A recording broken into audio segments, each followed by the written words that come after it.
దేవుని పరిశుద్ధ నామానికి మహిమ కలుగునుగాక. ఒక వాక్యాన్ని మనం చదువుకుందాము. యోబు గ్రంథము 22వ అధ్యాయం 21వ వచనము ఈ విధంగా వ్రాయబడి ఉంది. ఆయనతో సహవాసము చేసిన యెడల నీకు సమాధానము కలుగును, అలాగున నీకు మేలు కలుగును. ఇది ఒక సూచన. ఒక వ్యక్తి మరొక వ్యక్తితో మాట్లాడుతున్న మాటలా అనిపిస్తూ ఉంది. ఇదేమై ఉంటుందా అని ఆలోచిస్తే మొదటి వచనంలో యోబు స్నేహితులలో ఒకడు ఎలీఫస్ ఈ విధంగా మాట్లాడుతున్నాడు అని పైన రాయబడి ఉంది. యోబుకి కష్టం వచ్చింది, శోధన వచ్చింది, శోధనలు ఎదుర్కొంటూ ఉన్నాడు. శోధన అనగా మనం జ్ఞాపకం చేసుకోవాల్సింది పరీక్షా కాలము అని. ఏదో దగ్గో, జ్వరమో, టీబీయో లేకపోతే శరీర సంబంధమైన ఎవరు కుదర్చబడిన రోగమో కాదు. అక్కడ పరీక్షలలో ఒక భాగముగా అతడు ఎదుర్కొంటున్నటువంటి సమస్య అది. ఈ పరీక్షలు దేవునికి తెలియకుండా వచ్చినవి కావు. అపవాది ప్రేరణతో యోబుని దేవుడు పరీక్షించి నిర్దోషిగా నిలవబెట్టడానికి దేవుడు అనుమతి ఇవ్వగా వచ్చినటువంటి శోధనలు ఇవి. ఇది తెలియకుండా వచ్చిన శోధన అయితే జాగ్రత్త పడాలి. దేవునికి తెలిసి వచ్చిన శోధన విషయంలో నువ్వు జాగ్రత్త పడక్కర్లా. ఎందుకంటే అక్కడ దేవుడు ఏదో ఒక విషయాన్ని తేటగా సమాజానికి నీ ద్వారా తెలియపరచబోయే అంశం ఏదో ఉంది. దేవునికి తెలియకుండా వచ్చిన దానికి మనం కంగారు పడాలి. దేవునికి తెలిసి వచ్చిన దాని గురించి మనం కంగారు పడకూడదు. ఈ మొదటి అధ్యాయంలో చూసినప్పుడు అపవాది శోధించడం, దేవుడు అనుమతి ఇవ్వటం, ఇదంతా మనకు కనబడుతుంది. ఈ సంభాషణలో దేవుడు దూత లూసిఫర్ మాట్లాడుకున్న సంభాషణ యోబు స్నేహితులకు తెలియలేదు. దాని యొక్క సారాంశము యోబు అనుభవిస్తున్నాడు, కానీ యోబు చుట్టూ ఉన్న సమాజానికి తెలియదు. అంతదాకెందుకు?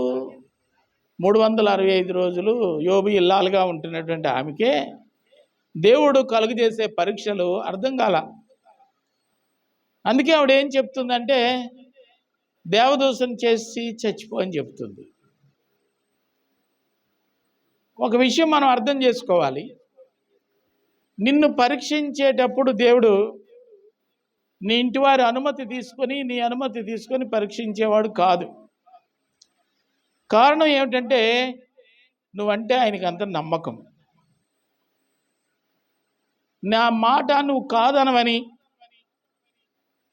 చాలా సందర్భాల్లో తల్లిదండ్రులు పిల్లల్ని తల్లిదండ్రులు అడుగుతుంటారు, పలానా ఊర్లో అబ్బాయిని చూశానమ్మా, అబ్బాయి నాకు చాలా నచ్చాడు, మీరెవరూ కాదనరని నేను మాట ఇచ్చేశాను. ఇలాంటి మాటలు మనం వింటూ ఉంటాం. ఇంకా ఎవరిని అడిగి మాట ఇచ్చావు అంటే దాని యొక్క అర్థమే లేదు. ఫలానా వాళ్ళు పెళ్ళి చాలా ఇబ్బందులు పడుతున్నారు, సర్లే నేను 1,00,000 రూపాయలు ఇస్తానని మాట ఇచ్చాను, మీరు కాదనరని. ఎవరిని అడిగి మాట ఇచ్చావు అంటే ఆ ఇంటి యజమానికి అర్థమే లేకుండా పోతుంది. ఇవి చిన్న చిన్న ఘట్టాలు నేను ఎందుకు అలా జ్ఞాపకం చేస్తున్నానంటే మనకు అర్థం అవడం కోసం. ఆయన ఎవరు? మనల్ని కనినటువంటి వ్యక్తి, మనలను కలుగు చేసినటువంటి వ్యక్తి. మన పర్మిషన్ ఎందుకు తీసుకోవాలి? అక్కర్లేదు. మనల్ని బంగారంలా నిలబెట్టడానికి ఆయన శోధించటం ఆరంభించాడు, శోధనకి అప్పగించాడు. శోధించిన మీదట సువర్ణమైపోతామని బైబిల్లో రాయబడింది. ఈ ఆనందాన్ని చూసి వారవలేని దుష్టుడు. ఏ ఆనందం అండి? యోబుని దేవుడు ఆశీర్వదించగా ఆశీర్వాదపు వైభవాన్ని యోబు తన ఇంటి వారితో కలిసి అనుభవిస్తూ ఉండగా వార్వలేని అపవాది పెట్టినటువంటి కుతంత్రం అది. యోబు కంటే నీతిమంతులు లోకంలో లేరా, యోబునే ఎందుకు శోధించాలి అనినప్పుడు యోబును శోధించడానికి ఒక కారణాన్ని మీతో చెప్పాలని అనుకుంటున్నా. మీ అందరికీ భార్య పిల్లలు ఉన్నారు. మీ అందరికీ భార్య పిల్లలు ఉన్నారు. దేవుడు మీకు రక్షణ ఇచ్చాడు, తినటానికి ఆహారం ఇచ్చాడు, ధరించడానికి వస్త్రం ఇచ్చాడు, ఉండటానికి నివాసం ఇచ్చాడు. క్షేమంగా ఒక మాటలో చెప్పాలంటే 4 ఏళ్ళు లోపలికి వెళ్ళిపోతున్నాయి. ఇది దేవుని దయ అని చెప్పగలరా? చెప్పగలరా? చెప్పగలరా? చెప్పండి. చెప్పగలరు. ఈ దయ చూపించిన దేవుని ఎదుట మనం ఎలా ఉండాలి అది కూడా చెప్పండి ఒకసారి. దేవుని దయ వలన ఇలా మనం జీవిస్తున్నాము. దయ చూపించిన దేవుని ఎదుట ఎలా ఉండాలి? నిర్దోషులుగా ఉండాలి.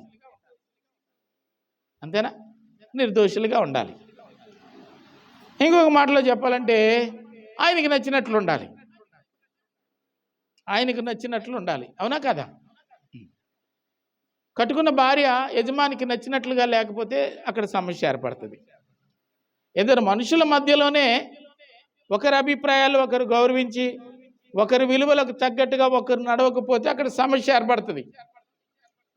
మరి నిన్ను సృష్టించాడు, రూపుదిద్దుకున్నాడు. నీకు ఒక రూపం మాత్రమే కాకుండా నీకు ఒక గొప్ప భవిష్యత్తును సిద్ధపరిచిన దేవుడు. ఆయన ఆశలు ఏంటో ఆయన ఆశయాలు ఏంటో తెలుసుకొని బ్రతకాలి. రాయబడిన మాట ఆయన పరిశుద్ధుడు. చెప్పండి. దయ చూపించిన దేవుడు ఎవరు? పరిశుద్ధుడు. మనకు ఆహారం పెట్టిన దేవుడు ఎవరు? కనికరం కలిగిన వాడు. మనకు ఆహారం పెట్టాడు, ఆయన పరిశుద్ధుడు. మనం ఎలా ఉండాలి? ఆయన వ్యక్తిత్వానికి తగినట్లుగా ఉండాలి. యోబును అపవాది శోధించడానికి కారణం ఏంటంటే పరిశుద్ధుడైన దేవుడు, కనికర సంపూర్ణుడైన దేవుడు మాకు ఈ భవిష్యత్తుని ఇచ్చాడు. ఆయన ఎదుట మేము నిర్దోషులుగా ఉండాలి. చెప్పండి. ఆయన ఎదుట మేము నిర్దోషులుగా ఉండాలి. ఉండాలి అంటే ఈ లోకంలో సాధ్యపడదు. ఈ లోకంలో సాధ్యపడదు. ఒకసారి యొప్తా తన కుమార్తెను ఆ సీన్లో అక్కడ జరిగిన వృత్తాంతంలో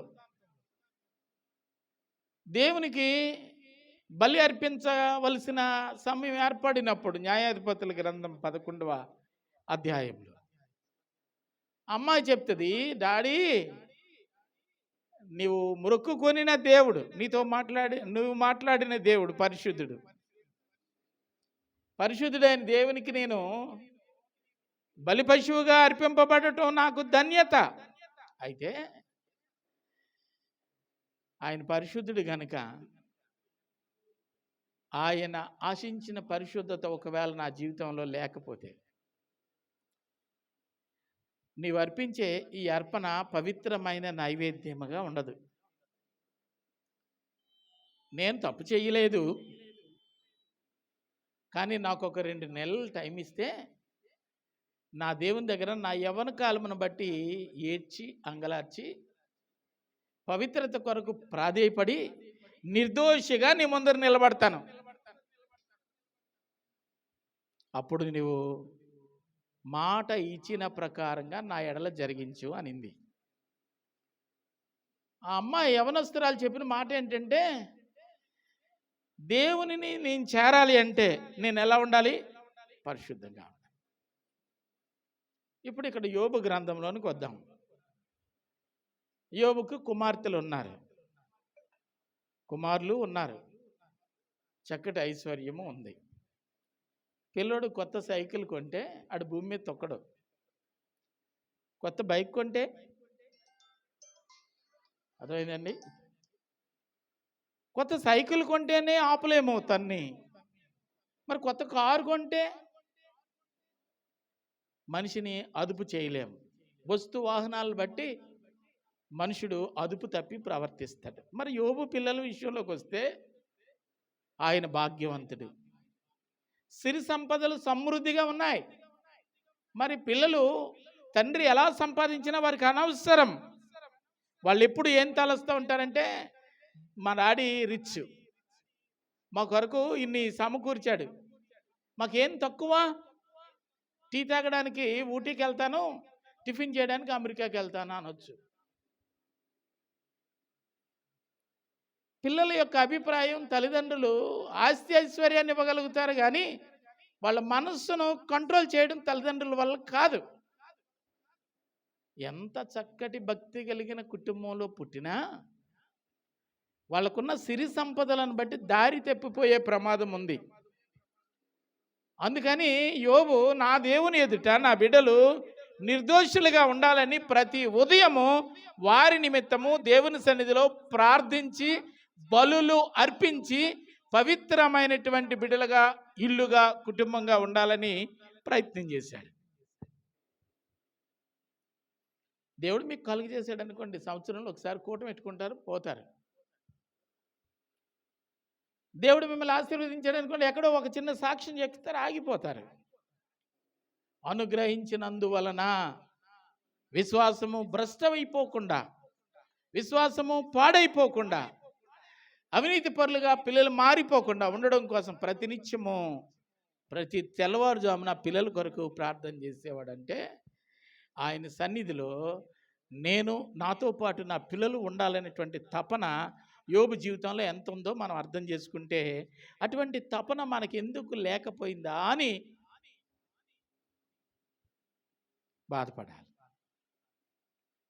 యెహోషువ కూడా ఒక మాట చెప్తాడు, మీరు ఎవరిని సేవిస్తారో సేవించండి, నేను నా ఇంటి వారు జీవము కలిగిన దేవుని సేవిస్తాము అన్నాడు. ఒకల్తా పిల్లల తరపున, కుటుంబం తరపున ఒక తీర్మానాన్ని ప్రకటిస్తున్నాడు యజమానిగా. మా ఆవిడ ఒప్పుకోలేదండి, మా పెద్దోడు అసలే ఒప్పుకోవట్లేదు, ఇలా గనక చేస్తే మా కోడలు సూట్కేసి ఎట్టుకొని వెళ్ళిపోతానంటుంది. నేను పొరపాటున తెలుసో తెలియకో మాట ఇచ్చాను, అది నెరవేర్చలేకపోతున్నానని యజమానుడు చెప్పినప్పుడు ఆ యజమాని తల దించుకునే పరిస్థితి కుటుంబీకుల వలన వస్తుందా? వస్తుంది. కానీ ఇక్కడ యెహోషువ చెప్తాడు, నేను కరెక్ట్గా చెప్తున్నా, నాతో పాటు నా పిల్లల ఆరాధనలో ఉంటారు. యోబు కరెక్ట్గా చెప్తున్నాడు, నాతో పాటు నా పిల్లలు పవిత్రమైన దేవుని ముందర నిలవడానికి నిత్యము యోగ్యులు. ఎందుకంటే నేను వారి యొక్క దోషము పోవునట్లుగా వారి నిమిత్తము ప్రతి ఉదయం నేను బలులను అర్పించి నా కుటుంబం అపవిత్ర పాలు కాకుండా నేను జాగ్రత్త పడుతున్నా. దీనిని బట్టి మనం అర్థం చేసుకోవాలి, ఎందుకు ప్రతిరోజు యోబు ఇలాంటి ప్రయత్నం చేస్తున్నాడు అంటే, ప్రతిరోజు ఆయన ఆరాధించే దేవుడు తన ఇంటికి అతిథిగా రాబోతూ ఉన్నాడు. జక్కయ్య ఇంటికి యేసు ప్రభు ఒకసారి వస్తానన్నాడు. జక్కయ్య, నువ్వు త్వరగా దిగు, నేను మీ ఇంట ఉండవలసి ఉందని. ఒక్క రాత్రి జక్కయ్య ఇంటి దగ్గర యేసుక్రీస్తు వారు ఉండవలసి వస్తే ఇల్లంతటినీ జక్కయ్య సరిదేశాడే. అన్యాయమైంది లేకుండా, అక్రమమైంది లేకుండా, పాప సంబంధమైనది లేకుండా, ఏమంటే ఇతరులను మనస్సు గాయపెట్టి దోచుకున్నది లేకుండా ఇంటంతటిని దేవుని యొక్క సిద్ధాంతానికి అనుకూలంగా మార్చేశాడు.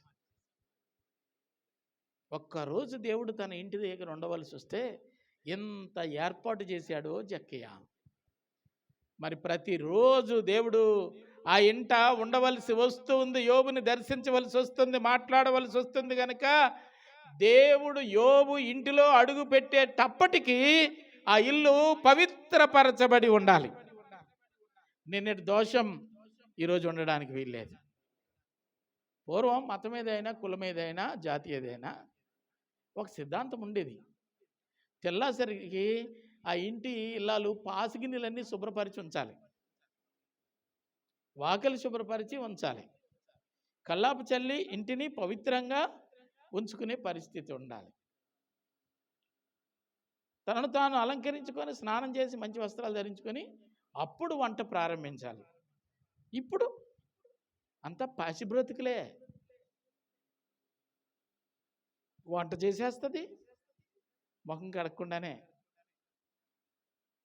భర్తకి టిఫిన్ వడ్డిచ్చేస్తుంది స్నానం చేయకుండానే. అర్థమవుతుందండి? అటు డ్యూటీకి వెళ్ళిపోవాలి, కసవలు తొడకుండానే గుమ్మంలో కూడెట్టేస్తే అటు నిలబడి అటు ఇటు తినుకొని పారిపోతాడు. ఈ ఇల్లాలు 11:30కి ఆ నైటీ మార్చి స్నానం చేస్తుంది. పరిశుద్ధత ఎక్కడుంది? పవిత్రత ఎక్కడుంది?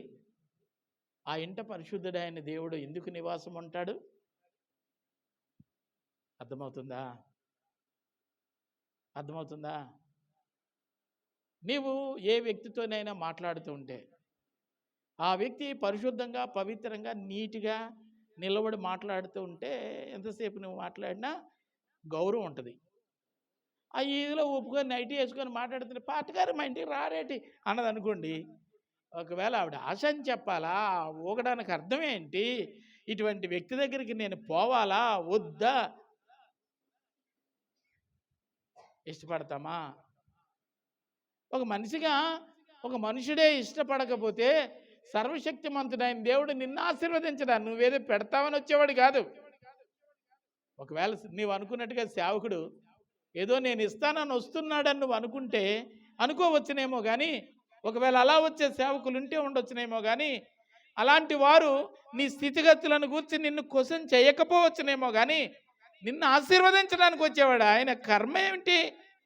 పాపంతో పాసి ముఖంతో పవిత్రత లేకుండా నువ్వు ఉంటున్న స్థలంలోనికి వచ్చి నిన్ను ఆశీర్వదించాలన్న దుస్థితి ఆయనకి ఎందుకు వస్తుంది?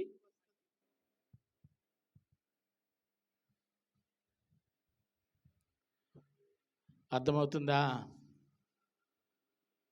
అర్థమవుతుందా?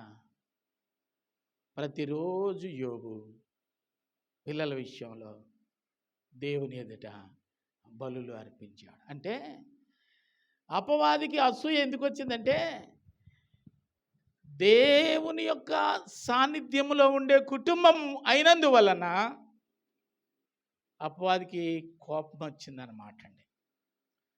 వాడు ఎప్పుడెప్పుడు దేవుని కోట కూల్చేద్దామా, దేవుని కుటుంబాన్ని సర్వనాశనం చేసేద్దామా, దేవుని పిల్లల జీవితంలో ఉన్న పవిత్రతను ఎప్పుడు అపవిత్రంగా మార్చేద్దామా అని ప్రయత్నం చేస్తూ ఉంటే యోబు ఎప్పటికప్పుడే ఎవరెడీ బ్యాటరీ లాగా రెడీ అయిపోతున్నాడు. దేవుడు తన ఇంటికి రావడానికి అనుకూలమైనటువంటి ఆత్మీయ స్థితిలో యోబు సిద్ధపడిపోతా ఉన్నాడు. శోధించటం మొదలుపెట్టాడు. ఈ శోధన, ఈ పరీక్ష,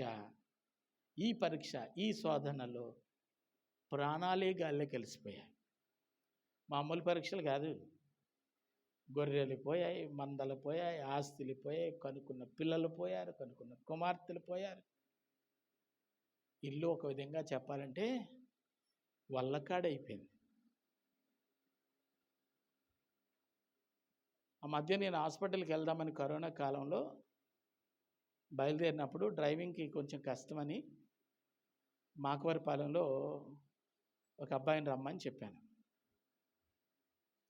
నేను రోడ్డు మీద ఉన్నాను, ఇంకా రాలేదని ఆయన ఇంటి దగ్గరికి వెళ్ళాను.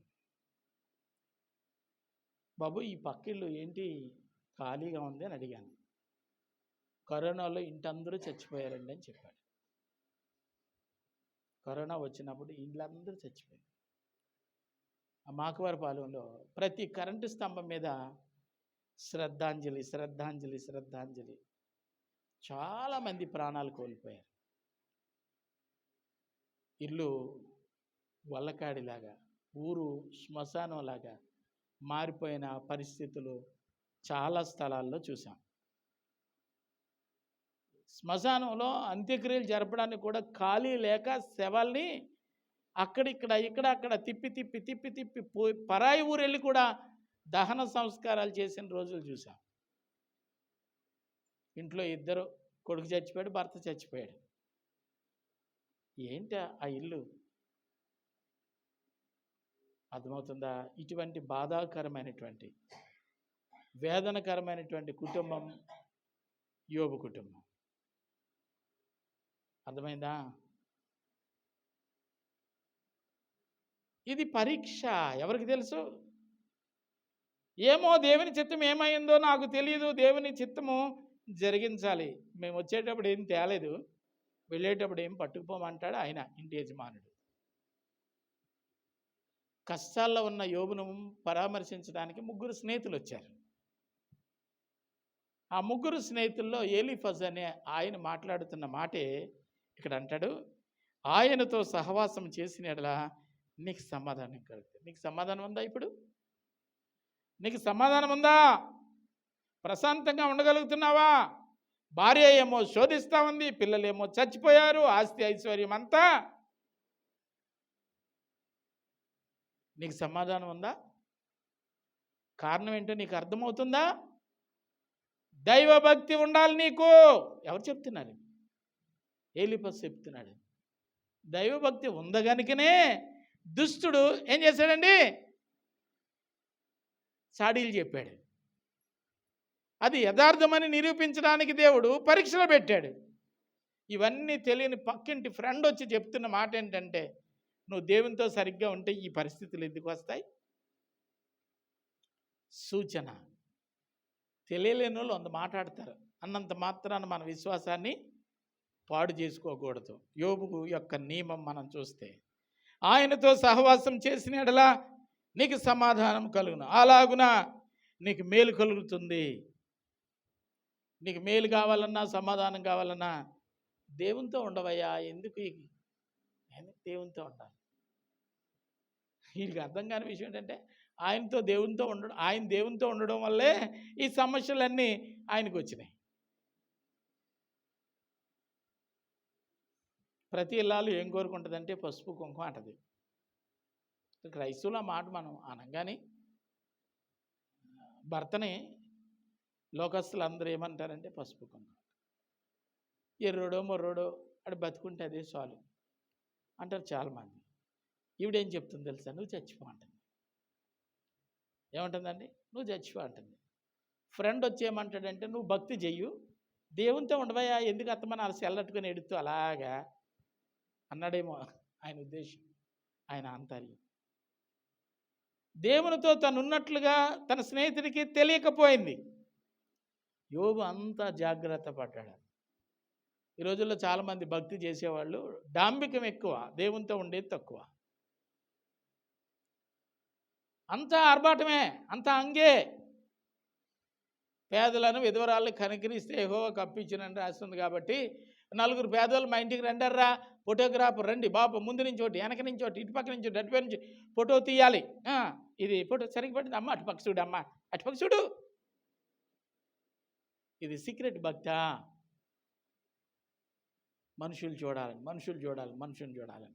యోబు ఏ భక్తి చేస్తున్నాడు తెలుసా? ఎవరో చూడాలని కాదు, నా దేవుడు నా ఇంటికి రావాలని. మనుషులు మెప్పు కొరకు, మనుషులు కనబడటం కొరకు అంగు ఆర్భాటాలతో చేసేటువంటి వ్యక్తులు భక్తులుగా చలమనైపోతున్నారు. అంతరంగమందు నా దేవునితో నేను సహవాసం చేస్తున్నా. నా దేవుడు నా ఇంట, నా జీవితంలో, నా హృదయంలో నివాసం ఉన్నాడు. అనునిత్యము నా దేవుడు నాతో మాట్లాడుతున్నాడు అనేటువంటి ఆత్మీయ లోతుల్లోనికి ఎదిగినటువంటి వారు ఎప్పుడు కామ్గా ఉంటారు, సైలెంట్గా ఉంటారు. బిల్డప్లు ఉండవు అక్కడ.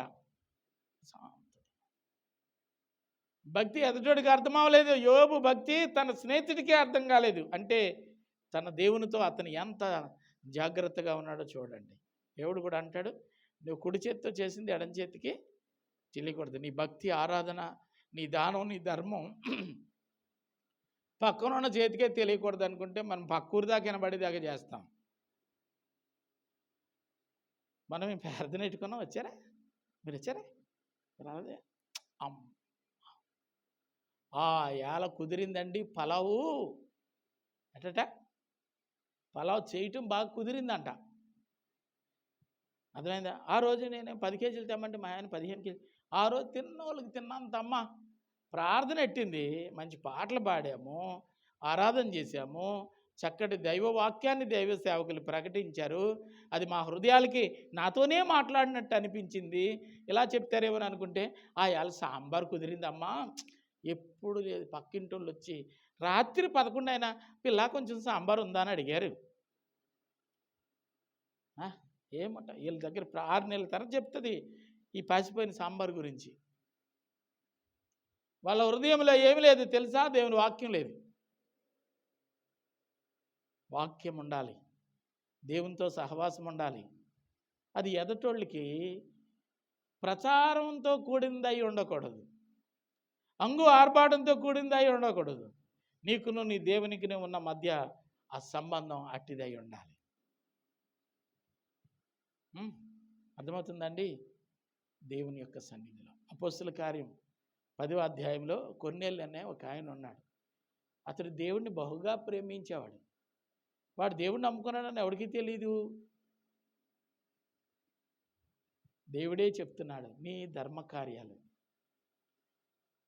నా సన్నిధిలో జ్ఞాపకార్థంగా చేరినాయి. ఒక భక్తి దేవుడు ప్రశంసించే విధంగా ఉండాలి, కానీ ఊరందరూ మెచ్చుకునే విధంగా ఉండకూడదు. యోబు అలాంటి భక్తి చేస్తున్నాడు. అర్థమవుతుందండి? తన స్నేహితుడు చెప్పే మాట ఏంటంటే, నీ కష్టాలు ఇవన్నీ నువ్వు సరిగ్గా లేకే, ఈ ఇబ్బందులు నీకు రావడానికి నువ్వు సరిగ్గా లేకే. అలా చెప్పగలిగిన స్నేహితులు ఉంటారు. కొంతమంది ఏం చెప్తారంటే, మీ ఆవిడ మంచిది కాదు అందుకే నీకు ఈ కష్టాలన్నీ వస్తున్నాయి, మీ పిల్లోడు మంచివాడు కాదు అందుకే ఈ కష్టాలన్నీ వస్తున్నాయి. ఎదటోడిని ఏలెత్తి చూపించడం తప్ప దైవికమైనటువంటి సూచన ఇవ్వటం చేత కాదు వీళ్ళకి. ఎవరో చెప్పుకునే విధంగా యోబు భక్తి చేయలేదు, దేవుడు మెచ్చుకునే విధంగా యోబు భక్తి చేశాడు. దేవునికే మహిమ కలుగునుగాక.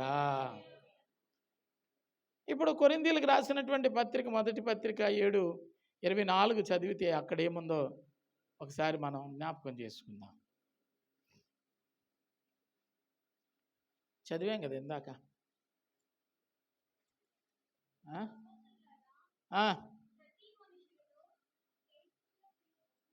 7:24 ఇందాక చదివింది అన్న జ్ఞాపకం రాలేదమ్మా నీకు?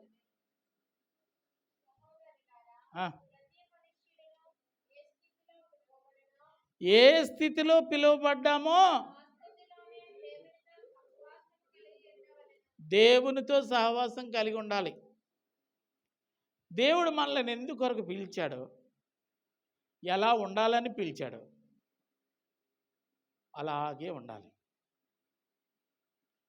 మిలిటరీలో వంట చేస్తాడని పిలిస్తే ఆడు ఊరేగకూడదు, రాజ్యం ఏలకూడదు. అర్థమైందా?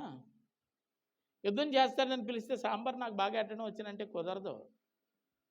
దేని కొరకు నీవు నియమించబడ్డావో, నువ్వు దేంట్లో ప్రవీణుడవో అని దేవుడు నిన్ను ఎంచి పిలిచాడో ఆ పని పట్ల దేవునితో నీవు సహవాసం కలిగి ఉండాలి. పారతో అరగళ్ళు బాగా కొట్టి గట్టు బాగా వేయగలడని సమూయేలు పిలిచాడు అనుకోండి. సమూయేలుని ఎందుకు పిలిచారు? ఆ పనిలో బాగా గట్లు పటిష్టంగా ఉంటాయి, నా వ్యవసాయం బాగుంటుంది, ఎలకపోట్ల వల్ల నీరు పక్కోడు మళ్ళీకి పోదు, అర్థమైందండి అని పిలిచారు. పిలిచిన పని చేయకపోతే వీడిని రేపు రావద్దని చెప్తాడు. ఆయనతో చెప్పడు కానీ, నువ్వు రేపు రావద్దని చెప్పడు కానీ, వీడు రేపు రాకుండా ఉంటే బాగుండును అంటాడు. అంటే సహవాసం పెరిగినట్టా తరిగినట్టా? పెరిగినట్టా తరిగినట్టా? చెప్పండి. తరిగిందా పెరిగిందా? దేవుడు కూడా నిన్ను పిలిచి ఏర్పాటు చేసుకున్నాడు. నువ్వు ప్రార్థిస్తావని, సువార్త ప్రకటిస్తావని, సాక్ష్యమిస్తావని, మహిమపరుస్తావని పిలిస్తే ఆయన నిన్ను ఆశించి పిలిచిన పిలుపుకు తగినట్లుగా ఆ పని చేస్తే దేవుడు మహిమపరచబడతాడు. దేవుడి గురించి అందరూ చెప్పలేరండి. ఒక అన్యుడైన ఒక వ్యక్తి చెప్పాడు, నేను చాలామంది సేవకులు చూశాను, వాళ్ళు ఏవేవో వాక్యాలు చెప్తారు కానీ ఒకటి నా హృదయంలో నాటలేదు. కానీ ఒక పాస్టర్ గారు ఉన్నారు, ఆయన చెబితే అలా హృదయంలో ఉంటుంది. చెబితే ఎలా ఉంటుందటండి? అలా హృదయంలోకి వెళ్ళిపోద్ది అన్యుడు చెప్పినటువంటి మాట. ఈ పాస్టర్ గారు ఎందుకు చెప్పలేకపోతున్నారు? బైబిల్ చదవట్లేదా? ఎందుకు బోధించలేకపోతున్నారు? బోధిస్తాడనే కదా దేవుడు పిలిచాడు. ఈ రోజుల్లో దేవుడు పిలిచిన పిలుపు విడిచిపెట్టి పనికి మాలిన పనులన్నీ చేస్తున్నారు ఈ సేవకులే. ఓ పాస్టర్ గారు ఎల్ఐసి ఏజెంట్, ఓ పాస్టర్ గారు కంపెనీకి రిప్రజెంటేటివ్, ఓ పాస్టర్ గారు ఈ ప్రెషర్ కుక్కర్ కొనండి మీకు బాగుంటుంది, దానికట ఇతను 3 జిల్లాలకి నాయకుడు అంట. ఏమయ్యా ఈ పని చేస్తున్నావు అంటే, ఖాళీయే కదండి, ఆదివారం నుంచి మరలా ఆదివారం వరకు ఖాళీయే కదా. నాకు ఎక్కడి నుంచి అండి, ఈ ఈస్ట్ గోదావరి నుంచి శ్రీకాకుళం వరకు నేనే మేనేజర్ని. సమాధాన పడి ఉన్నాడంటారా? సహవాసాన్ని కోల్పోయి ఉన్నాడంటారా? హెచ్చరిక ఏమిటంటే, నిన్ను దేని కొరకు పిలిచాడో ఆ పిలుపుకు తగినట్లుగా నువ్వు ఉండాలి. పూర్వం వంటోళ్ళు పిలిస్తే భోజనాలు చక్కగా ఉండేవాళ్ళు. ఇప్పుడు వంటోళ్ళు వచ్చి భోజనాలు చెడగొడుతున్నారు. ఎందుకు? అప్పటికిప్పటికి తేడా ఏంటంటే, అప్పుడు పిలిచిన వంటకానికి వచ్చినటువంటి కుక్స్, ఒకడు జిలాబీకి స్పెషలిస్ట్, ఆడు జిలాబీయే చేస్తాడు అంతే. ఒకడు బిర్యానీకి, ఒకడు మటన్కి, ఒకడు సాంబార్కి, అలాగా వాళ్ళ టాలెంట్ని బట్టి వాళ్ళని తెచ్చుకునేవాడు ఈ టీం లీడర్. ఖర్చులు మిగిలేసుకుందామని ఆ పాట నేను చేయలేనా, ఆ పాట నేను చేయలేనా, ఆ పాట నేను చేయలేనా అని వచ్చి ఏది శుభ్రంగా చేస్తున్నారంటే అప్పడం కూడా శుభ్రంగా ఆపలేదు. మిగతా పక్కన ఎట్టండి, అప్పడం కూడా శుభ్రంగా ఆపలేని వంటలు తయారయ్యారు ఇప్పుడు. ఎందుకు పిలిచాం? ఇక్కడే మనం అసంతృప్తి కలిగితే, సర్వశక్తిమంతుడైన దేవుడు నిన్ను పిలిచినందుకు ఎంత అసంతృప్తి కలిగి ఉంటాడో అర్థం చేసుకుంటే, ఆయనతో సహవాసం సరిగా ఉందా? ఆయనతో సహవాసం సరిగా ఉందా అర్థం చేసుకో. మరొక మాట, రోమాపత్రిక 5వ అధ్యాయం 1వ వచనాన్ని కూడా చదువుదామండి. రోమా 5:1.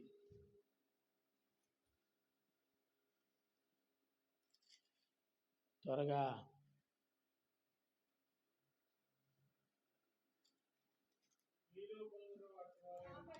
చూడండి, అతను పడుకొని లేచి టక్కని చదువుతున్నాడు. మీరు బైబిల్ ఒళ్ళో పెట్టుకొని ఏం చేస్తున్నారు? అంత టైం ఎందుకు పట్టింది? చదవండి. కాబట్టి తీర్చబడి దేవునికి మహిమ కలుగును గాక. విశ్వాసము ద్వారా, విశ్వాస మూలముగా మనము నీతిమంతులుగా తీర్చబడి మన ప్రభు అయిన యేసుక్రీస్తు ద్వారా దేవునితో సమాధానము కలిగి ఉందాం. నువ్వెంత భక్తుడైనా, సృష్టికర్త అయిన దేవునితో నువ్వు సంబంధం కలిగి ఉండాలి అంటే అది క్రీస్తు ద్వారానే సాధ్యం. క్రీస్తు నిన్ను అలా రికమెండ్ చేయాలంటే నువ్వేమై ఉండాలి అంటే విశ్వాస సంబంధమైన సంపూర్ణత కలిగి ఉండాలి. ఏమో జరిగితే జరుగుతుందిలే, అయితే అవుతుందిలే, అది విశ్వాసం అనిపించదు. ప్రభు ఖచ్చితంగా కార్యం చేస్తాడు, అది విశ్వాసం. ఎందుకైనా మంచిది, అది విశ్వాసం అనిపించదు. ఇది సరి అయినది, పక్కాగా సంశయము లేని తీర్మానం, విశ్వాసం యొక్క సంపూర్ణత అన్నమాట. విశ్వాసం ఉంటే ప్రభు ఏం చేస్తాడంటే నీతిమంతుడిగా చేస్తాడు. నీతిమంతుడు ఆయనే కనుక ఆయన వంటి వ్యక్తిగా నిన్ను మారుస్తాడు. అర్థమైందా? ఆయన తండ్రి అయిన దేవుని సన్నిధిలోనికి వెళ్ళటానికి రావటానికి ఆయనకి నిర్బంధం లేదు కనుక, ఆయన వల్ల నీతిమంతులుగా మార్చబడిన నీకు కూడా నీ తండ్రి అయిన దేవుని దగ్గరికి వెళ్ళటానికి రావడానికి నిర్బంధము లేకుండా మన ప్రభు చేస్తాడు. దేవునికే మహిమ కలుగునే గాక. జాగ్రత్తగా అర్థం చేయండి. విశ్వాసం ఉంటే నీతిమంతుడిగా చేస్తాడు. నీతిమంతుడిగా చేయటం అంటే తనలాగా చేసుకుంటాడు. తనకి తండ్రి దగ్గరికి వెళ్ళటానికి రావటానికి ఏ విధమైనటువంటి ఆంక్షలు లేవు. ఆయన వలన నీతిమంతుడిగా మార్చబడిన నీకు కూడా ఆంక్షలు లేవు. ఎవడైనా ఒకడు దేవుని కుడిపార్శ్వమందు ఉండాలి అంటే ఆయన రాజ్యంలో ఉండాలంటే, ఆయన సన్నిధిలో ఉండాలంటే, ఆయనతో సహవాసం చేయాలంటే ఆ వ్యక్తిని క్రీస్తు మొదట ఏం చేయాలంటే నీతిమంతుడిగా మార్చాలి. మార్చాలి అంటే అతడి విశ్వాస సంబంధమైనటువంటి సంపూర్ణుడు అయి ఉండాలి. నీ విశ్వాసము ఎంత గొప్పది అంటే నీతిమంతుడిగా చేస్తుంది. నీతిమంతుడిగా ఉండటం వల్ల లాభం ఏమిటంటే నీవు ఆరాధించే తండ్రి అయిన దేవుని దగ్గరికి నిరాటంకంగా నీకు నచ్చినప్పుడు ప్రవేశించగలిగిన కృప దేవుడు నీకు అనుగ్రహిస్తాడు. తీయవా తలుపు, మత్తయి సువార్తలో ఆ 5 కన్యకులు వెళ్ళి తలుపు కొడుతున్నారు. తీయవా, కొడుతున్నారు. మేమే ఆయన చెప్పాడు, నా యందు మీరు, మీ యందు నా మాటలు. ఎవడైనా తలుపు కొడితే వెంటనే తీస్తానన్నాడు ఆయన. తీస్తానని చెప్పిన మాటలు చెప్పినట్టుగా ఉన్నా వీళ్ళు తలుపు బారుతున్నారు, కొట్టడం కాదు. మేమే. ఆయన అంటాడు, మీరు ఎవరో నిశ్చయంగా నాకు తెలియదు అంటాడు. అర్థమవుతుందా? అర్థమవుతుందండి. దేవుని పిల్లలు క్రీస్తు యొక్క ఆవశ్యకత ఒక విశ్వాస జీవితాన్ని కొనసాగిస్తున్నటువంటి వ్యక్తికి ఎంతైనా అవసరం. ఈ క్రైస్తవులుగా ఉన్నటువంటి వారిలో అనేకమైన తెగలు ఉన్నాయి. అందులో యూదులు ఉన్నారు. యూదులు డైరెక్ట్గా మెస్సయ్య కోసమే చూస్తారు తప్ప క్రీస్తుని వాళ్ళు సేవించరు. క్రీస్తు అక్కర్లేదు అనుకుంటారు వాళ్ళు. కాబట్టి క్రీస్తుని సిలువేశారు. వాళ్ళ ఆకాంక్ష ఎప్పుడంటే డైరెక్ట్గా దేవుడే, మాకు ఏసు గీసిన అయ్యేంత అంటారు. వాళ్ళకి ఏసు అక్కర్లా. కానీ వాళ్ళకి అర్థం కాని విషయం ఏంటంటే క్రీస్తే వాళ్ళని నీతిమంతులుగా మార్చాలి. వాళ్ళు నీతిమంతులుగా మారిన తర్వాతే వాళ్ళు ఆశించిన మెస్సయ్య దగ్గరికి వాళ్ళు పోగలుగుతారు.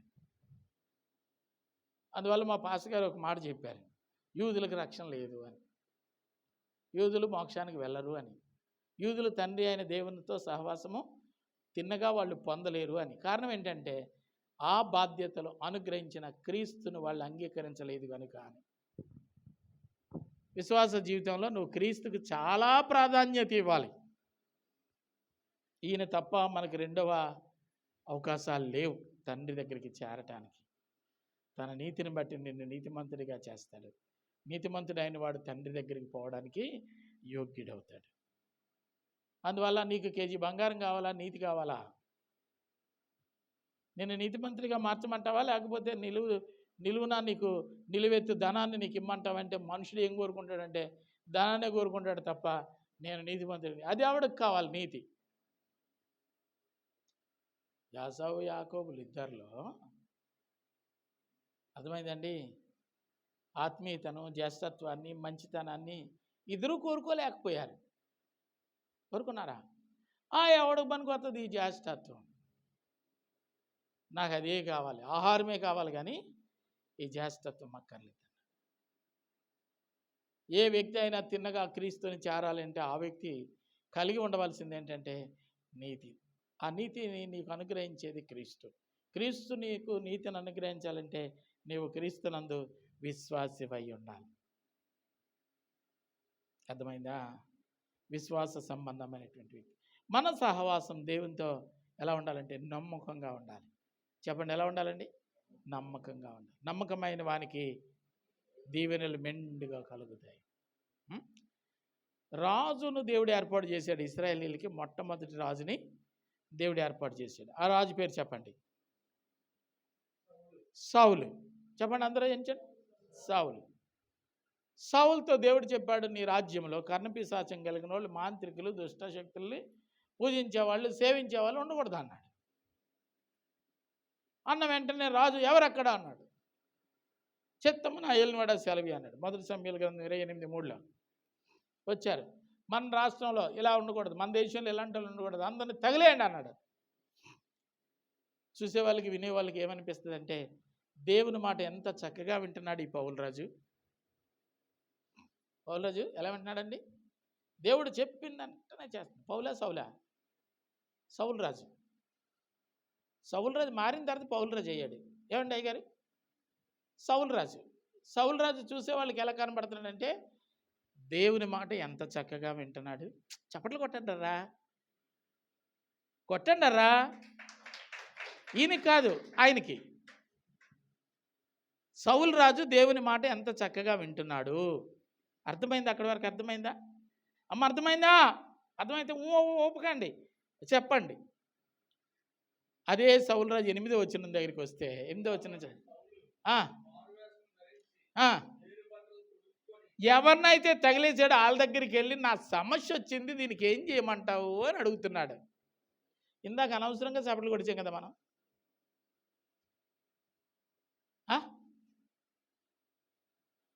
అంటే ఆ మార్పు సరైనదేనా? ఆ విధేయత సరైనదేనా? అది దేవుని యొక్క సన్నిధిలో నిలవడానికి మనిషికి ఒక గొప్ప యోగ్యతను ఇచ్చేదేనా? ఆయన చెప్పాడట, ఈయన చేసేసాడట. అయిపోయిందా? అయిపోయింది. ఏమైపోయింది? అమాలేకీయులు, శత్రువు అనేవాడు ఉండడానికి వీల్లేదు. కాబట్టి శత్రువుని పూర్తిగా తరిమేయాలి. నువ్వైతే బాగా చేస్తావని నీకు అప్పగిస్తున్నాను అన్నాడు దేవుడు సమూయేలు ద్వారా. శబాస్, కొత్త బాధ్యతలు వచ్చినాయి. అలాగే చేస్తాను ప్రభు అన్నాడు. యుద్ధానికి వెళ్ళాడు. మంచి మంచి గిత్తల్ని, పడ్డల్ని, ఆవుల్ని, కోతుల్ని, మేకల్ని, మంచి మంచి చోట్లన్నింటినీ తనకు బాగున్నదంతా దాచాడు. కొంతమంది జంతు ప్రేమికులు ఉంటారు. ఆడు తోకట్టుకొని ఇలా తిప్పుతాడు. ఆ జంతువు తలకు గుణమేటాడు గెలిచిపోద్ది. మంచిదా, మనుషులు నమ్మేదా, నమ్మందా? అర్థమైందా? ఈడు ఏ తోకట్టుకొని తిప్పాడో కొన్నింటిని ఉండనిచ్చాడు. నాయనా, నీకు అప్పగించిన పని పూర్తి చేసావా అన్నాడు సమూయేలు. ఓ, ఎప్పుడో చేసేసాను అయ్యగారు అన్నాడు. మరి అక్కడ వినపడుతున్న రంకెలు ఏమిటి, అరుపులు ఏమిటి? అవా దేవునికి దహనబలిగా అర్పించడానికి నేనే కొన్నింటిని ఉండనిచ్చాను అన్నాడు. శత్రుశేషం రుణశేషం ఉండకూడదని చెప్తుంటే శత్రువు యొక్క బలమైన వాటిని ఉంచాడట. మళ్ళీ బలహీనమైనవి కాదు. పోరాడడానికి ఎవడు?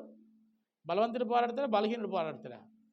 మరి ఇడు ఎలాంటి ఉంచుకున్నాడు? శత్రువు ఎలాంటి ఉంచుకున్నాడండి? బలవంత కండలు తీరిన ఉంచుకున్నాడు. రేపు పొద్దున బాధ అంతాడని. గొప్ప విధేయతను చూసాం. 5 వచనాలు కూడా దాట్లా, అంతేనా?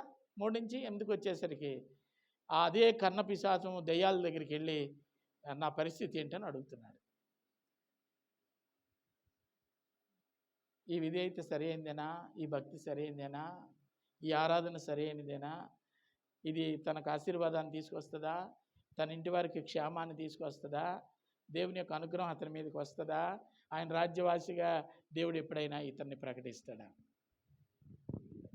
భక్తి అనేది చూసేటప్పుడు ఒకలాగా, చూడలేనప్పుడు ఒకలాగా ఉండడానికి వీల్లేదు. ఈ మధ్య చాలామంది పనోళ్ళు చూస్తున్నాను నేను. ఆ వానర్ వచ్చేటప్పుడు ఎంత పని చేసేస్తుంటారో, ఎంత పని చేసి. వాట్సాప్లో ఒక మేస్త్రి ప్లాస్టింగ్ చేస్తున్నది, వాట్సాప్లో ఒక రీల్ పెట్టారు ఎవడో. చిన్న గుంత ఉంది. ఆ గుంతను పొడ్చడానికి సిమెంట్ ఎక్కడి నుంచి తీయాలి? గమేల్లోంచి తీయాలి. తీసి దాంట్లో కొట్టి శుభ్రం చేయాలి. కానీ ఆడేం చేస్తారో తెలుసా?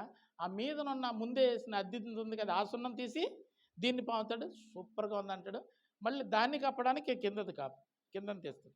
అంటే సాయంత్రం అయిపోద్ది కానీ గోడ పూర్తి అవుతుంది, ఆ గుంత అలాగే ఉంటుంది ఎక్కడో దగ్గర. చాలామంది బ్రతుకులు కూడా అలాగే ఉంటాయి. 5,000 అప్పు చేస్తాడు, ఏదో అవసరం ఉండి. అర్థమైందా? వడ్డీతో 7,000 అయిందంట. అప్పులు అడుగుతున్నారని కష్టపడి పనిచేసి బాకీ తీర్చడం రాదు వీడికి. 7,000 అయిందాన్ని తీర్చడం కోసం 10,000 అప్పు చేస్తాడు. ఆవిడికి 7,000 ఇచ్చేస్తాడు. 3,000 జల్సా చేసేస్తాడు. కష్టపడి సంపాదించిన డబ్బుతో జల్సా చేయడం కాదు ఈ తింగరోడు. 10,000 15,000 అవుతుంది వడ్డీతోటి. అప్పుడు 20,000 అప్పు చేసి ఇటు 15,000 తీరుస్తాడు. ఈ గుంత ఎప్పుడు ఉంటుంది. అర్థమైందా? ఆ మేస్త్రి చేసినట్టే ఉంటుంది పని. జాగ్రత్త, మోసం ఎప్పుడూ నిన్ను నీతిమంతుడిగా చేయలేదు. నువ్వు ఆరాధించే దేవుని ఎదుట నువ్వు నమ్మకంగా ఉంటే దీవెనలు నిండుగా ఉంటాయట. నిండుగా ఎలాగైనా ఒకటే.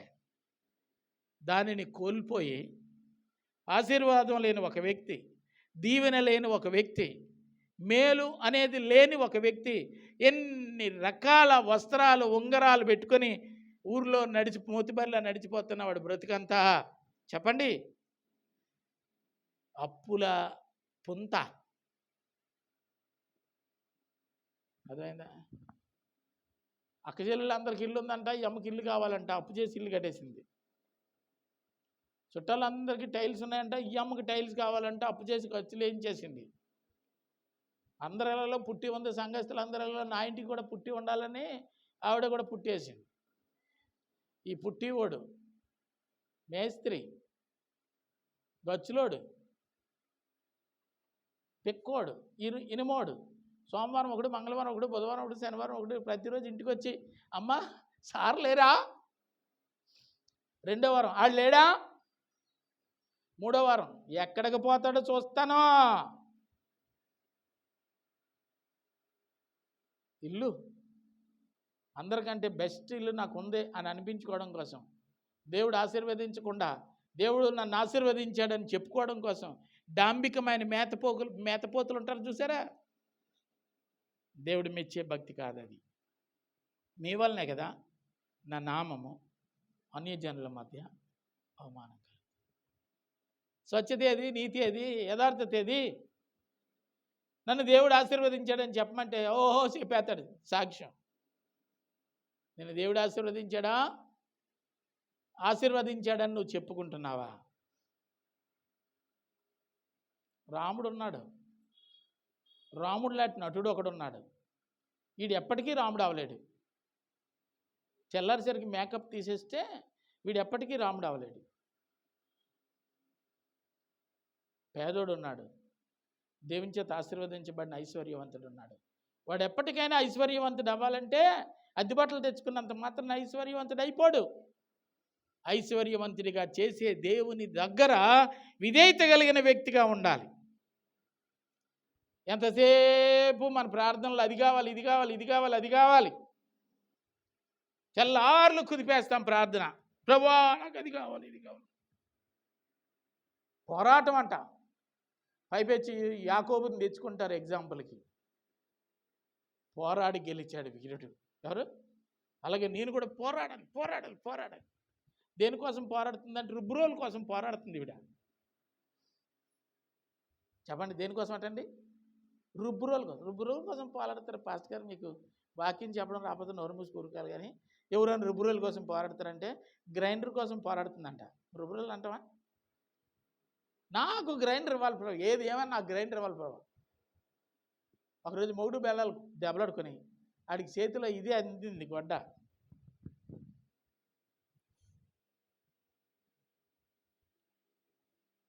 అందరూ బుర్ర ఇడిపోయి హాస్పిటల్ ఉంటే ఏమి ఎలా జరిగిందంటే అలా ఆయన కోపం కొడిచాను. ఎలా కొట్టాడంటే ఆ రుబ్బురోలు కొట్టాడు. అదేందుకు అక్కడ ఉందంటే మొన్నే కొనుక్కుంది అమ్మ, అదే ఆడికి చేతికి దొరికిందంట. అర్థమైందా? నిన్ను నాశనం చేసే దానికోసం నువ్వు పోరాడుతున్నావు, కానీ నిన్ను నిత్యత్వంలో నిలబెట్టే దానికోసం నీ పోరాట పటిమ కనబడటం లేదు. జాగ్రత్త. దేవుడు చెప్పాడు, చేసేస్తాను ప్రభు అన్నాడు. చేసేసాడా అంటే ఎక్కడికి పోవద్దని దేవుడు చెప్పాడు. అక్కడికి వెళ్ళి నా బ్రతికేంటి, నా భవిష్యత్తు ఏంటి అని అడుగుతున్నాడు. ఇల్లు వాకిలి వృత్తి పనులన్నీ వదిలేశారు శిష్యులు. యేసుప్రభు వెనకాతలే బయలుదేరారు. యేసుప్రభు కొనుక్కోబడిన తర్వాత వాళ్ళందరూ యథావిధిగా చేపలు పట్టుకోవడానికి పోయారు. నీతి మాలిన భక్తి. చెప్పండి నీతి మాలిన భక్తి, దేవుడు మెచ్చని భక్తి, దేవుని యొక్క అనుగ్రహం తన మీదకి రాని భక్తి. అపనమ్మకస్తులు, అల్ప విశ్వాసులు. సౌలుని అనవసరంగా నేను ఏర్పాటు చేసుకున్నానని దేవుడే అనుకునేటట్లు ప్రవర్తించిన దౌర్భాగ్యుడు. జాగ్రత్త సుమి. 9వ అధ్యాయము 20వ వచనం చదవండి. అదే మొదటి సమూయేలు గ్రంథం 9వ అధ్యాయం 20వ వచనం.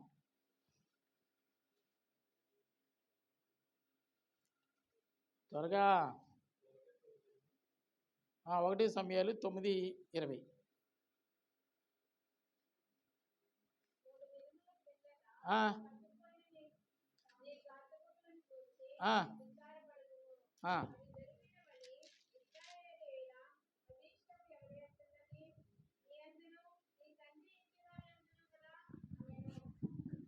ఇక్కడ ఒక ఉదంతం కనబడుతుంది.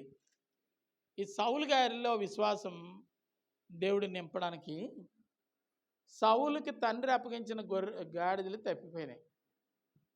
ఇప్పుడు మా నాన్నకి నేనేం చెప్పాలి? గాడిదలు ఎక్కడికో పోయినాయి, కుదురు లేని గాడిదలు, చెప్పిన చోట ఉండని గాడిదలు. గొర్రెలా గాడిదలా? గాడిదలే. ఉండమన్న చోట ఉండలేవి ఇవి. కుదురు బదురు లేదు ఈ గాడిద. దీనికి ఇంకా మంచి పేరు ఉంది, అడ్డగాడిద. ఊరన తిరుగుతుంది, ఇంటికి రాదు. గాడిదలు తప్పిపోయినాయి. డాడీకి ఏం చెప్పను అంటే ఈయన అంటాడు అసిస్టెంట్, అయ్యా మీరేం చింతించకండి, దగ్గరలో పాస్టర్ గారు ఉన్నారు, అతని దగ్గరికి వెళ్తే దాని జాడ చెప్తాడు, ఆయన ప్రార్థన చేసి, ఆయన దీర్ఘదర్శి అని చెప్తాడు. అర్థమైందండి? వెళ్ళాడు. వెళితే గాడిదలు తప్పిపోవడం నిజమే. ఆ గాడిదలు మీ తండ్రికి దొరికేసే, దాని గురించి చింతించవసరం లేదు, నువ్వు అంతకంటే గొప్ప ప్రణాళిక నీ మీద దేవునికి ఉంది, ఇజ్రాయేలీకి నువ్వు రాజుగా ఉండాలని దేవుడు కోరుకుంటున్నాడని చెప్పి ఆయన అభిషేకించాడు. దేనికోసం వెళ్తే ఏం దొరికింది? గాడిదల కోసం వెళ్తే ఏం దొరికిందండి? దేవుని యొక్క అనుగ్రహం దొరికింది. అంత ఉన్నతమైన స్థితికి హెచ్చించిన గాడిదల కాపరి అయినటువంటి ఈయనను రాజ్యాల పాలకుడిగా చేసినటువంటి దేవుని సన్నిధిలో ఎంత కృతజ్ఞత కలిగి ఉండాలి అంటే, ఉన్నాడా అంటే అక్కడ యుద్ధం చేసేటప్పుడేమో సైన్యంలో శక్తి కలిగినటువంటి వాటిని ఉండనిచ్చాడు. ఇంకేం చేశాడు అంటే, ఏ దయ్యాలు భూతాలు పేత ఆత్మలను పూజించేవారు ఉండకూడదు అంటే వాటిని ఉండనిచ్చాడు. ఈ విధేయత ఆశీర్వాదం వైపు ఆ వ్యక్తిని నడిపిస్తుందా? చెప్పాలి, గందర సౌండ్ వినబడాలి. నేను మరి అదే పరిస్థితిలో నువ్వుంటే నిన్న ఆశీర్వాదం వైపు నీ నడక, నీ ఆలోచన నడిపిస్తుందా? ఆశీర్వాదం నీ జీవితంలోనికి రాణిస్తుందా? నువ్వు దేవుని యొక్క బిడ్డగా మార్చబడగలుగుతావా? దేవుని యొక్క నీతి నీలో నివసిస్తుందా? నీతిమంతుడైన దేవుని దగ్గరికి ప్రవేశించడానికి కావలసిన యోగ్యత, నీ భక్తి నిన్ను నడిపిస్తుందా? చెక్ చేసుకుంటే చాలా వెనుకబాటుతనం దేవుని పిల్లలుగా మన జీవితంలో కనబడుతుంది. ఈరోజు నువ్వు చేయాల్సింది ఏంటంటే, దేవుని మెప్పు కోరి దేవునితో యుద్ధం చేయడం కాదు, ప్రార్థన చేయడం అంటే యుద్ధం చేయడం కాదు, సమాధాన పడాలి ఫస్ట్. అర్థమైందా? ముక్కుపల్లి కొండ, మా ఆయన ముక్కుపల్లి కొనమంటున్నాను, ముక్కుపల్లి కొండ. నువ్వు సమాధానంగా ఉంటే వడ్డానం కొంటాడు ఆయన. కొంటాడా? ఏటో పాస్కర్లాగా అంటారు, మా మొగులి సంగతి తెలియదు వెళ్దో అన్నట్టు చూస్తున్నారు మీరు. మంచిగా ఉంటే ఏదైనా చేస్తారు. అర్థమవుతుందండి? ఒక భర్త ఎదుట సత్ప్రవర్తన కలిగి ఉంటేనే భార్య పట్ల అంతా చేస్తే, సర్వశక్తిమంతుడైన దేవుని పట్ల ఈ భూమి మీద భక్తుడిగా అంత ఆసక్తిని కనపరచగలిగితే దేవుడు నీ జీవితంలో ఎంత చేస్తాడో. ఆస్తి ఐశ్వర్యం మళ్ళు మాణిక్యాలు పక్కన పెట్టండి, నీతిమంతుడిగా చేస్తాడు. ఆ నీతి నిన్ను సర్వశక్తిమంతుడైన దేవుని సన్నిధిలో అడుగు పెట్టేటట్లు చేస్తుంది. అలాగ అడుగు పెట్టేటట్లు చేయగలిగింది ప్రభువైన క్రీస్తు నీకు అనుగ్రహించిన నీతి. ఆ నీతి నీకు పరిపూర్ణం అవ్వాలంటే ఆయన యందు విశ్వాసిగా నీ ఉండాలి. అటువంటి విశ్వాస జీవితాన్ని సంపూర్ణం చేయగలిగిన నాడు దేవుడు నిన్ను ఆశీర్వదిస్తాడు. తలలు వంచుదాం, ప్రభు సన్నిధిలో ప్రార్థన చేద్దాం. ప్రభువా, ఈ పగలు నీవు మాట్లాడిన మాటను బట్టి